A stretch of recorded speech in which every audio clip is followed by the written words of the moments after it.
예, 역대상 21장 말씀, 다윗의 범죄를 말해주고 있습니다. 예, 다윗 생애의 가장 큰 대표적인 죄 두 가지가 있는데, 그 중에 한 가지가 다윗이 이제 이스라엘의 인구조사를 행한 일입니다. 그래서 이 일로 인하여 전염병이 3일간의 전염병을 통하여 7만 명의 이스라엘 백성이 죽는 엄청난 재앙이 임하게 되어집니다. 결국 이제 인구조사는 교만의 일이 되어집니다. 그리고 두 번째 다윗의 큰 죄악은 이제 우리아의 아내 바세바 간음죄를 짓는 것인데, 역대상에는 이제 기록되지 않았습니다. 다윗의 대표적인 두 가지 죄 중에 이제 간음죄는 기록하지 않고 인구조사의 이 죄악에 대해서 이제 기록을 하고 있습니다. 그래서 이제 인구조사가 왜 잘못되었느냐, 우리가 좀 의아해 할 수도 있는데, 그 인구조사의 근본 뿌리는 이제 교만에서, 다윗의 교만에서 시작이 되고 자기를 높이는 일에서 시작이 되어지고, 오늘 특별히 이제 사무엘하 24장에도 이 다윗의 인구조사 사건이 기록되어 있는데, 오늘 본문의 특징적인 것은 이제 사탄이라는 단어가 일어납니다. 다윗이 인구조사한 것이 사단 마귀가 충동질하여 인구조사를 하게 되었다, 이렇게 기록하고 있습니다.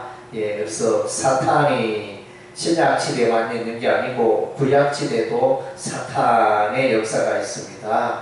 그래서 이제 사탄이 일어나 이것은 이제 머무르다. 그래서 사탄이 다윗에게 머무르다, 이런 의미입니다. 사탄이 다윗에게 머물러 역사하니, 이제 어떤 다윗을 충동하여, 이것은 이제 다윗을 유혹하여, 이런 의미, 다윗을 유혹하여 유인하여 죄를 행하게 한 이런 이제 사단 마귀의 이 악한 일이 나타납니다. 사단 마귀는 이제 에덴 동산에서 아담과 하와를 유혹하여 선악을 알게 하는 나무의 열매를 따먹게 하고 하나님의 말씀에 불순종하게 했습니다.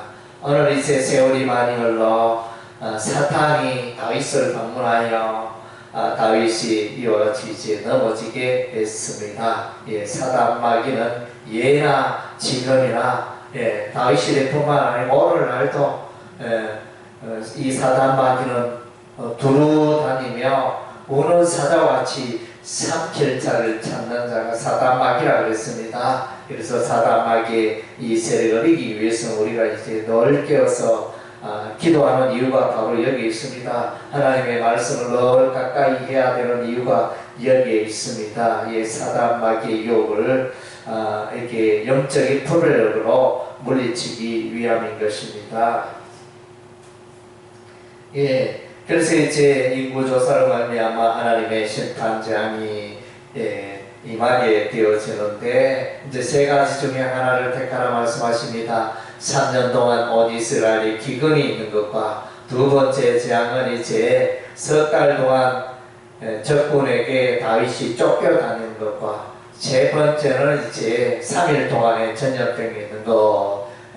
이 세 가지 중에 하나 택일하라 이랬을 때, 다윗은 이제 전에 다윗이 적군에게 사울에게 엄청 쫓겨서 고생했잖아요. 그러니까 나는 이제 하나님의 손에 빠지기를, 사람의 손에 빠지기보다 하나님의 손에 빠지기를 원합니다. 이렇게 하여 3일 전염병을 택하게 되었고, 그래서 7만 명이나 죽는 이런 일이 일어납니다. 그래서 이제 이 사건을 통하여 다윗이 잘못한 인구조사에 대하여 온 이스라엘의 재앙이 임하게 되어지는데, 다윗이 말합니다. 죄악은 제가 범했는데 어찌하여 많은 이스라엘 백성들이 피해를 보고 죽었나이까, 이렇게 말하는 장면을 우리가 보게 되어집니다. 그래서 이제 하나님 나라 교회에서도 이제 지도자, 리더의 영적 지도자, 앞선자의 이 역할이 얼마나 중요하냐, 그것을 또한 이제 우리가 볼 수 있습니다. 그래서 이제 오로난의 타작마당에서 이제 번제와 화목제를 하나님께 드리게 되어집니다. 그래서 이 오로나, 사무엘하 24장에는 이제 아리오나라는 이제 단어 이름을 쓰고 있는데, 이 이름은 아리오나의 이름은 나는 기뻐 외치리라, 이런 의미가 있습니다. 그래서 이제 이 오로나의 타작마당, 아라오나의 타작마당은 기쁨의 장소가 되어집니다. 타작은 이제 심판과 구원이 이루어집니다. 쭉정이는 불에 타 살라지고 알고 본 창고에 들이고 심판과 구원의 역사가 일어나는 것이 이제 타작마당이 되어지고, 이 타작마당에서 이제 번제와 화목제를 하나님께 올립니다. 번제와 화목제는 이제 예수님의 희생은 번제를 예표하고, 예수님의 희생을 통하여 이제 죄인들이 하나님과 화목하게 되어지는 이런 역사가 일어나게 되어지죠.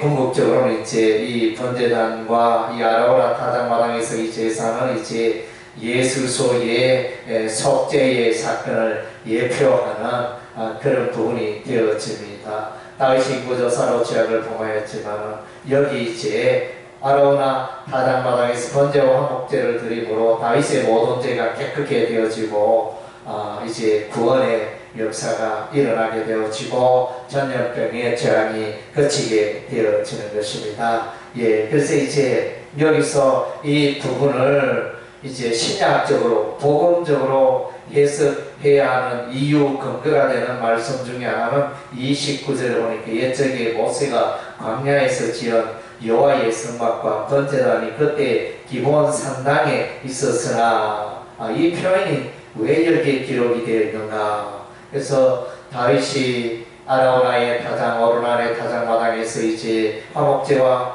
번제와 화목제를 드리는데, 그래서 여기서 왜 그러면 번제와 화목제를 이 기본 산당에서 지내지 않느냐? 기본 산당에는 이제 성막이 있습니다. 성막이 있고 언약궤가 있는 이곳에서 제사를 지내지 아니하느냐, 이렇게 질문을 하고 있습니다. 이것은 하나님의 의도죠. 그래서 이것은 뭡니까? 메시아 예술서를 통한 속죄의 제사가 온전하고 완전한 하나님의 그 구원의 방법이라는 것이, 속죄의 방법이라는 것입니다.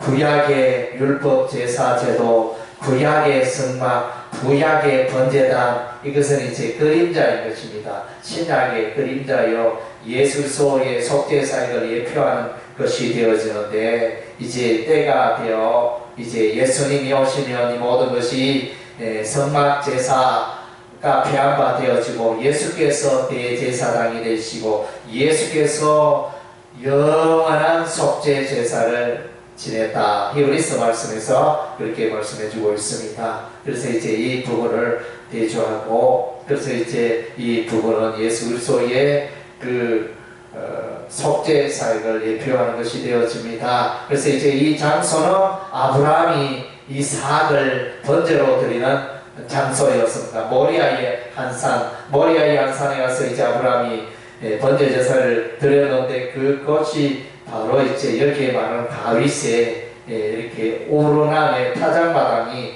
바로 아브라함이 번제 제사를 드렸던 그 장소고, 다윗이 여기서 또 번제와 화목제를 하나님께 올리고 있고, 그리고 이곳에 솔로몬이 여호와의 성전을 건축하게 되어집니다. 그래서 이제 여호와의 성전은 뭡니까? 하나님의 임재가 있고, 여호와의 성전에는 속죄의 제사가 있는 곳이 솔로몬의 성전이고 여호와의 성전이 되고, 그래서 여호와의 성전은 파괴가 되잖아요.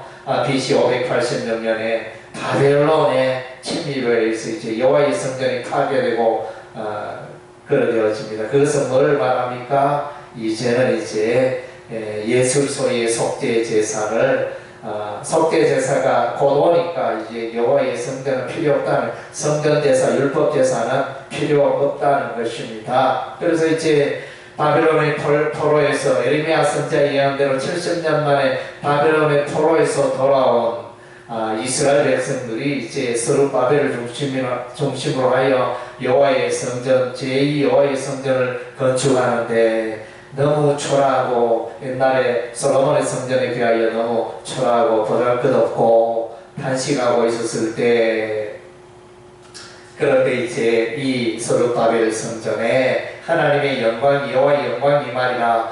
이 스룹바벨 성전에 예수님이 나귀를 타고 들어오신다는 것입니다. 그래서 성전의 규모와 화려함과 크기와 건축물 자재 이런 것보다는 그 성전에 이제 하나님의 임재와 메시아 예수의 임재, 그것이 참 중요하다는 것입니다. 예수님께서 이제 때가 되어 나귀를 타시고 이곳에 이제 성전에 임하시는 것입니다. 예루살렘에 오시는 것입니다. 그래서 이제 이것은 그건 예수께서 오셔서 영원한 속죄의 길을 여실 것을 이렇게 말씀해 주고 있는 그런 본문이라 하겠습니다. 그래서 이제 다윗의 제도 번제와 아홉제를 중으로 그의 죄가 깨끗게 되어졌고, 이제는 이제 장차 예수께서 이게 속죄의 장소가 되어집니다. 예수 십자가의 보혈이 속죄의 장소가 되어집니다. 그래서 이제 예수께서 골고다 언덕에 피 흘려 죽으셨는데, 십자가에 못 박혀 죽으셨는데, 그것이 이제 구원의 길이요, 속죄의 길이요,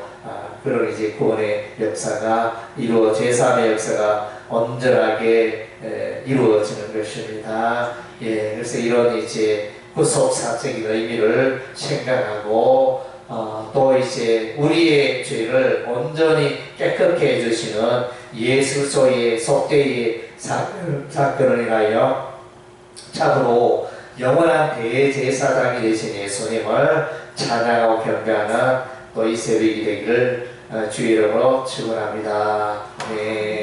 기도하겠습니다.